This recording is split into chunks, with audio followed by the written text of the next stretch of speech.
Good morning, Danny. It's January 24th. I reject the theory that you would let the human eat you. I feel like you're forgetting about the want to control situations. If you eat yourself, you go out on your own terms. If you choose a situation where the human eats you, your life could just end. Suddenly, and without meaning. But if you eat yourself, you can extend the process and live a happy and fulfilling life, slowly eating yourself over time, and I think this brings up a good point about life. Would you rather die suddenly with no control, or die slowly over time? Okay, I suppose the argument could be made that each of us are indeed dying slowly over time.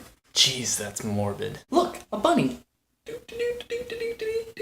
Here's a fun fact I bet you didn't know. The oxygen that you breathe that helps keep you alive is also the thing that is slowly breaking down the cells in your body due to oxidation. Basically, think of your body as a piece of metal, rusting.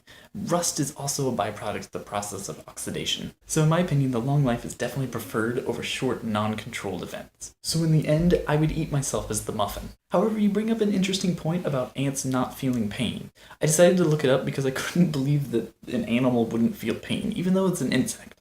Instead of getting a solid answer from the internet, where, by the way, no one ever lies, it opened up a big discussion on what is meant by feeling pain. Do we classify it as the automatic response or reflex to avoid situations that damage our tissues? Or do we classify it as a stimuli that our brain interprets as harmful? And is it only limited to physical stimuli? These questions need to be answered first before we can even determine if something feels pain or not.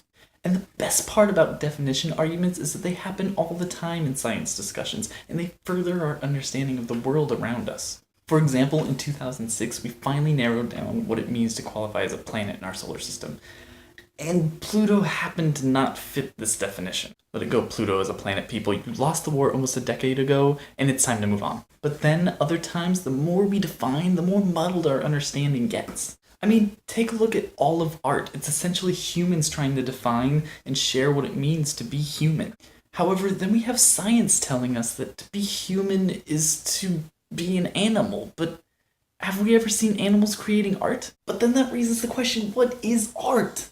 As you can see, these types of conversations just end up in this kind of seemingly endless downward spiral of questions and definitions. But I see this as the beautiful part of what it means to be human and an active participant in our understanding of our universe. Danny, I will see you on Monday.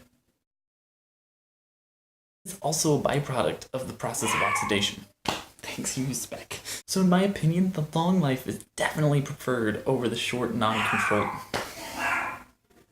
The long life is... Interesting point about ants not feeling pain. I hate you, spec. Or do we classify as a stimuli? No one ever lies. Come on, dude. Come on, spec. Internet, where, by the way, no one ever... Instead of getting a solid answer...